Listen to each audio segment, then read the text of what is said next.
What's up, guys? Today we're talking about how to lose stubborn body fat. Stubborn body fat is basically just the extra fat that you're carrying around that doesn't seem to want to go away, even after long periods of dieting and trying to lose weight. A lot of common areas, you'll see that, especially for guys: the love handles, the lower stomach, and maybe the beer belly. The good news is the way you go about losing that is relatively straightforward. Everyone stores body fat a little bit differently. I said, those are some common areas people will store a good amount of body fat, but the order in which you lose body fat might differ person to person. Some people notice as they start losing weight, they store a lot of fat maybe in their chest or maybe in their face, whereas other people might lose fat there relatively quickly. I think most people, though, store a lot of fat around the stomach, and that's why it's frustrating when you're going to the beach or something like that and you've been dieting for a while and you're still not looking like you're pretty shredded yet. So the good news is, in order to lose the stubborn body fat, you just have to keep losing the fat and losing the weight. You can't specifically target and spot reduce fat anywhere in your body, so doing thousands and thousands of crunches is a waste of time. But there are some other things that you can do to help you with the weight loss. Point number one is the most important factor. You have to be eating in a calorie deficit. If you're not in a calorie deficit, first of all, you're not losing weight. So if you've been eating in a calorie deficit, you're on the right track in losing weight. But kind of just going in a bit more detail here, sometimes where people get frustrated with that is they had lost weight. If you've been dieting for 5 or 10 weeks already, you've lost a significant amount of weight, and all of a sudden your weight loss has come to a crashing halt, and you're not sure why. It's because over time, it's not unlikely for things to change, your metabolism to slow down, you move around a little bit less, and maybe not burn as many calories from exercise. And so it's important to really monitor what you're eating and how much activity you're doing, so that way you can make sure that you're adjusting it over time. So when you hit that plateau and you hit that weight loss stall, and it's been several weeks now where you haven't lost any weight, that's a good time to decrease your calories and try to do maybe a little bit more exercise to break through that plateau. And if you can do that consistently, that's going to get you back on track to losing more body fat and ultimately helping you to burn off fat in some of those stubborn areas, again, including the rest of your body, but it's just a gradual process. Tip number two. So this is going to help particularly with burning more calories and helping you to maintain that activity as you're losing weight. Typically, as people lose weight, they become less energetic, feeling more tired, and not moving around as much. And the bad thing with that is you're not burning as many calories. So it's kind of defeating what you're trying to do. So what I like to do is have a goal for the number of steps I'm trying to get in a day and try to encourage myself to walk and move around more throughout the day. So me personally, I start off with maybe about 6,000 steps in a day. And I've just tried my best to be consistent with that. So at least I'm getting that level of activity in. Over time, as my calories get lower and I start to hit more of those plateaus where it's harder to lose weight, I'll try to bump up the steps I'm getting in, maybe going from 6 to 7,000 to 8,000. And you want to make sure you're doing it and you're starting off with a step goal that's realistic for you. So if you don't really walk around much at all, you work in an office, there's no sense in trying to make yourself do 15,000 steps in a day. Start off with something manageable. And the idea there is it doesn't have to be dedicated cardio. You don't have to go and do a bunch of cardio exercise after you've lifted or something like that. It could just be, I'm going to be more mindful of trying to take more steps and move around throughout the day. Trying to take the stairs rather than taking the elevator. Sort of things like that. And those little things that you do consistently will burn calories and will add up over time. And the beauty of the walking, it's not super high impact. Your joints aren't going to be super achy from doing sprints or doing anything extreme like that. You're not going to feel as super fatigued, where like if you've done a set of HIIT cardio where you're going really hard at it, you're going to feel pretty tired and pretty spent after that. So that's the nice thing about walking, is it's just kind of, you can do it at your own pace. You just make sure you're getting a certain number of steps in, and it's helping you build up that calorie burn. Okay, tip number 3. This one relates to your diet. You want to eat more fiber. Higher fiber diets are going to be more beneficial for a couple reasons. Number one, they're going to help you to manage your hunger slightly better. So that way you're saving yourself hopefully on certain calories. You're able to stay more consistent with your diet and your meal plan or whatever you're following. So that way you can remain within that calorie deficit. In addition, higher fiber foods have a higher thermic effect, meaning they're going to require more energy to digest and work their way through your system versus, say, lower fiber carbohydrates or fats even.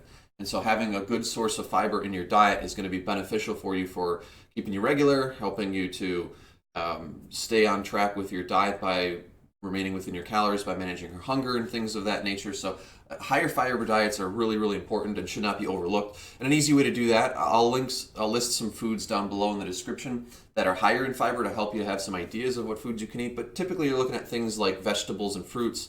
To the best of your ability, try to find ones that are relatively low in calorie. And that's why I think vegetables are great, because they're usually pretty good for the amount of volume of food you can get out of them, pretty good source of fiber, and pretty filling overall. So while vegetables are not necessarily the most exciting thing to try to eat, and I know a lot of people probably already know, gotta eat your vegetables, there really is a lot of added benefit to trying to eat a significant amount of vegetables throughout the day to get your fiber in, among other nutrients. Some typical recommended amounts of fiber, probably between 20 to 40 grams of fiber a day for most people. You don't want to overdo it and do as much fiber as possible, but certainly you don't want to try to be on the lower end of things or below that amount, because then you're not getting that extra benefit. Piggybacking off that, point number 4, protein. Higher protein diets are really beneficial for fat loss and weight loss for a couple reasons. Kind of similar to the fiber. Higher protein foods are typically more filling, more satiating, so they're going to help you to manage your appetite better, manage your hunger better. In addition, they also help you to build and maintain lean body mass or muscle. So when you're losing weight, if you're lifting and you're newer to working out, you could potentially be building muscle at the same time and not only be coming at the weight loss and the fat loss standpoint from I'm going to reduce my body fat percentage, but from the I'm going to increase my lean body mass. There's two sides of the equation there. If you lower body fat or you increase lean body mass, you're effectively reducing the amount of body fat you have as a percentage of your total weight. So you're coming at it from both ends, doing really good stuff there, helping you to build muscle, which can help you to have a better shape to your physique and look more aesthetic. And who doesn't want to look aesthetic, especially at the beach? So higher protein diets are going to be good for that. If you're significantly overweight or obese, you don't necessarily have to do 1 gram of protein per pound that you weigh. But for someone who's around a normal or moderate body weight, you can go with something like that. I'll also link down below a protein calculator so you can figure out about how much protein you need to eat depending on your goals. And the last point about protein intake, higher protein diets are beneficial for helping you with losing fat because they have a higher thermic effect. It's kind of similar to fiber. Protein can have a significant amount of calories required to digest and break down the protein versus, again, carbohydrates or fats.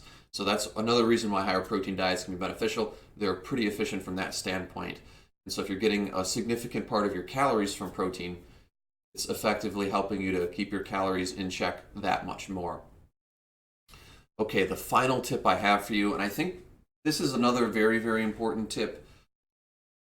Got to be consistent, and that's something probably most of you already know. You can't just expect to lose all that stubborn body fat, or you're trying to lose 50 pounds. It's not going to happen in a day or in a week.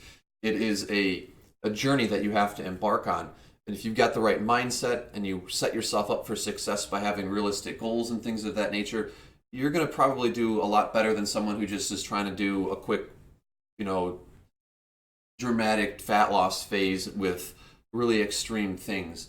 But the point being, follow some of these basic tips I've outlined here, stick with it, and ultimately don't quit. Consistency is just as much about trying to do the right things as it is about when you have the bad days and you do the wrong things, you don't let those derail you and you don't give up. You want to keep that mindset of, I'm going to make the best choices I can and do the best that I can throughout this, but if I happen to fail, and when I happen to fail, I'm not going to let that define my journey, and I'm not going to let that be the end of my story. I'm going to keep working through it. So if you've got a bad day, you had a bad weekend, eating out with your friends and things like that, don't let that discourage you. Don't beat yourself up too hard over that. Find if people are too critical of themselves and too demeaning of themselves, that's where you can really start to lose all motivation and all hope. So stay positive to the best of your abilities. Don't give up when those bad days happen, but pick yourself back up. As they say, tomorrow's always a new day.